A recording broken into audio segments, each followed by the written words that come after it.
तो आज हम निक मिडल्टन की किताब सिल्क रोड पर आधारित सफर की कहानी में उतर रहे हैं।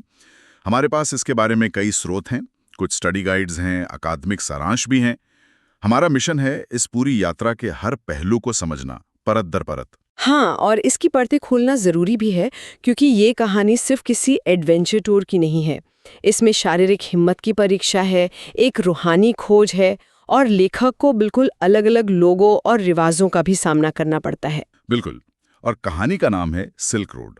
ये सिर्फ एक पुराने व्यापार के रास्ते का नाम नहीं है, बल्कि ये इस कहानी में एक आधुनिक यात्री की निजी यात्रा का प्रतीक भी बन जाता है ना। हाँ, कहानी शुरू होती है लेखक निक मिडल्टन के साथ जो कैलाश पर्वत की कोरा यात्रा पर निकलने वाले हैं। और ये कोरा का मतलब समझना यहाँ बहुत जरूरी है, मुझे लगता है। बिल्कुल, ये कोई आम ट्रैकिंग नहीं है, ये एक आध्यात्मिक परिक्रमा है, किसी पवित्र स्थान के चारों ओर चलना।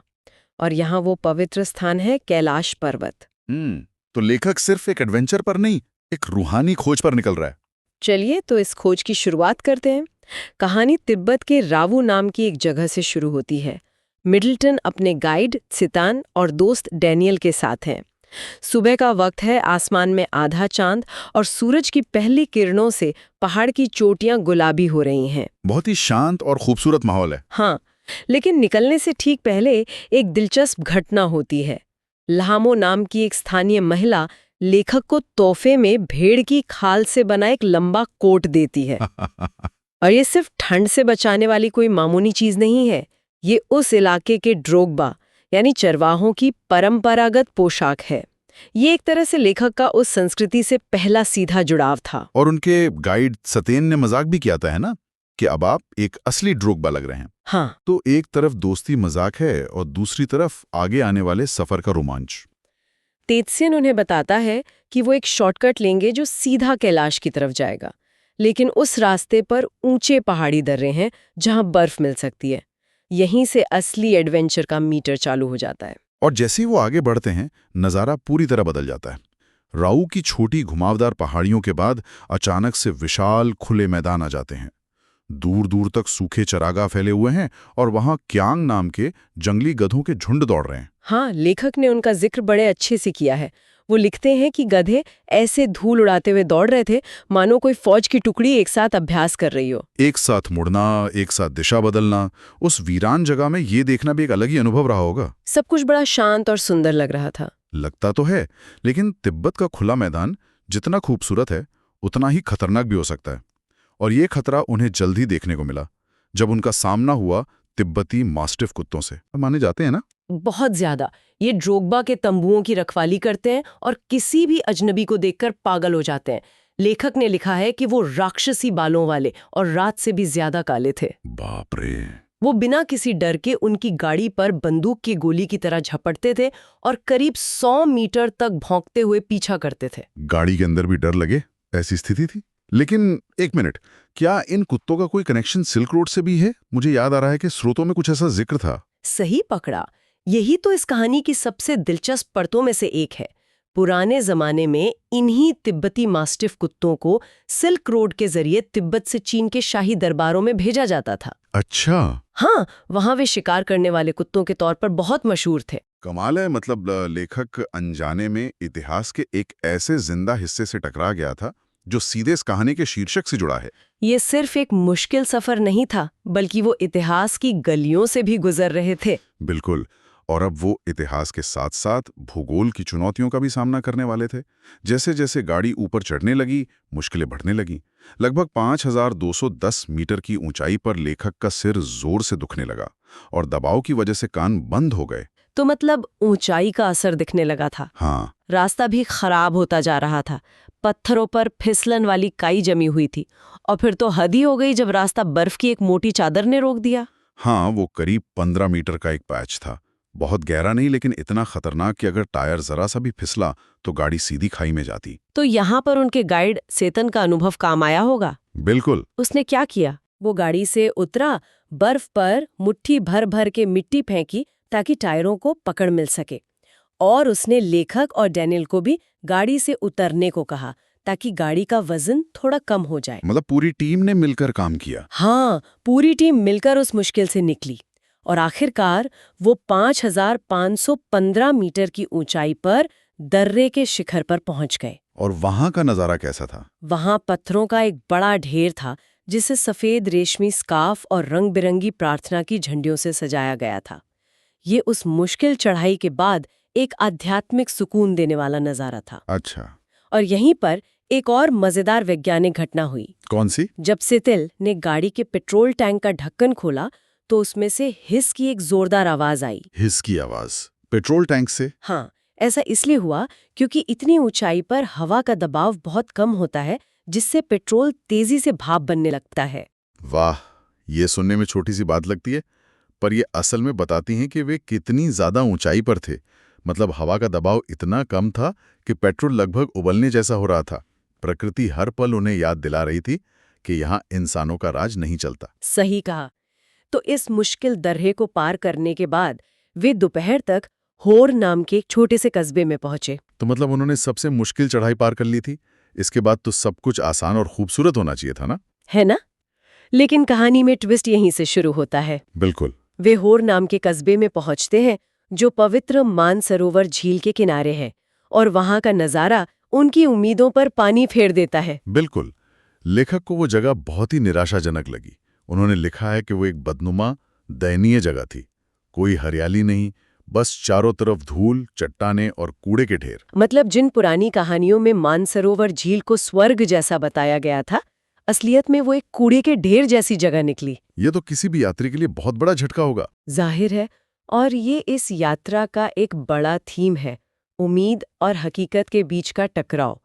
मिडल्टन एक रोमांटिक ख्याल लेकर आए थे, लेकिन उन्हें आधुनिक तिब्बत की सच्चाई का सामना करना पड़ा, और इसी निराशा के बीच उनका दोस्त डैनियल भी उन्हें छोड़कर वापस लहासा चला जाता है। ये तो एक बड़ा झटका रहा होगा। अभी तो असली सफर शुरू भी नहीं हुआ था और उनका एक साथी चला गया। ये अकेलापन बाद में लेखक के लिए एक बहुत बड़ी मानसिक चुनौती बनने वाला था। हाँ, और शारीरिक चुनौती तो तुरंत ही सामने आ गई। रात के करीब 10:30 बजे जब वे डार्चेन पहुंचे, जो कोरा का बेस कैंप था, ऊंचाई की वजह से लेखक की तबीयत बहुत बिगड़ गई। क्या हुआ था उन्हें?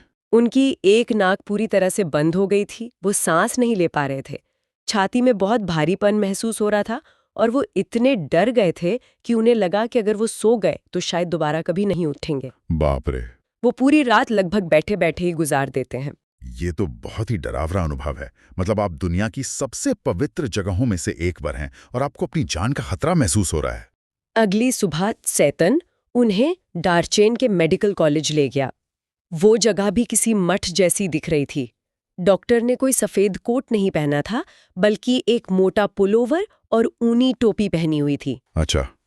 उसने बस लेखक की नब्ज जांची और कहा, घबराने की बात नहीं है, ये बस ठंड और ऊंचाई का असर है। और उसने दवा दी होगी। मुझे स्रोतों से याद है कि दवा भी कोई आम दवा नहीं थी। हाँ, दवा अपने आप में एक अनुभव थी। एक भूरे रंग का पाउडर था जिसे गर्म पानी के साथ लेना था, और साथ में छोटी छोटी भूरी गोलियां थीं जो, जैसा कि लेखक ने लिखा है, भेड़ की लीद जैसी दिखती थीं। भेड़ की लीद जैसी दिखने वाली गोलियां? मुझे नहीं पता कि मैं ये खा पाता या नहीं, पर कमाल की बात है कि ये दवा काम कर गई। यही तो तिब्बती चिकित्सा का जादू है। ये मॉडर्न मेडिसिन से बिल्कुल अलग है, लेकिन उस माहौल के लिए सदियों से कारगर रही है। लेखक के लिए तो ये किसी चमत्कार से कम नहीं था। उस रात उन्हें कई सालों बाद सबसे गहरी और अच्छी नींद आई। चलो, जान में जान आई। तो अब वो ठीक हो गए थे। लेकिन फिर सेतन, उनका गाइड, भी वापस चला गया।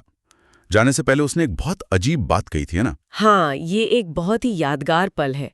सेतन ने कहा, एक बौद्ध होने के नाते मुझे पता है कि अगर आप गुजर भी गए तो कोई खास फर्क नहीं पड़ेगा, लेकिन ये मेरे बिजनेस के लिए बहुत बुरा होगा। हाँ हाँ हाँ, ये तो कमाल की बात है। एक ही लाइन में गहरा बौद्ध दर्शन भी है और साथ में एक टूरिस्ट गाइड की प्रैक्टिकल चिंता भी। ये दिखाता है कि वहाँ के लोगों के लिए आध्यात्मिकता और रोजमर्रा की जिंदगी कैसे एक दूसरे से जुड़ी हुई है। बिल्कुल। लेकिन अब लेखक डार्चन में बिल्कुल अकेला था, और यह तीर्थ यात्रा का मौसम भी नहीं था, इसलिए वहां कोई और यात्री भी नहीं था। और डार्चेन भी होर की तरह ही था, है ना? धूल भरा और वीरान। हाँ, लेखक को कोरा अकेले करने का ख्याल डरा रहा था और वो काफी निराश महसूस कर रहे थे। तो अब वो शारीरिक रूप से ठीक हैं, लेकिन मानसिक रूप से सबसे निचले स्तर पर हैं, अकेले एक वीरान जगह पर, और उनका मकसद अधूरा लगता है।